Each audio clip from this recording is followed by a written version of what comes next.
Alright, this is everything the kit came with. There's these two bearings and these two I don't know, dust covers or whatever they are. One of the concerns I have is this one spins nice. I guess I'm holding it right. This one spins nice.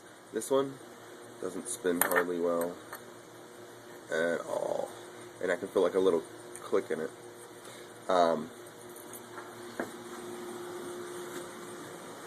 If you look here, this is nowhere even near fitting. Like, it's about however that taper is on there, it's at least that far off. I mean, no pressing would get that in there. And then on the top one, you know, just goes in there nice and loose. Not at all how I would expect this. Actually, has some wiggle room.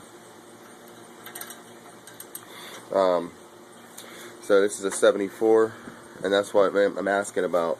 Maybe I ordered this for a 78 accidentally, and didn't realize it. So any help would be appreciated.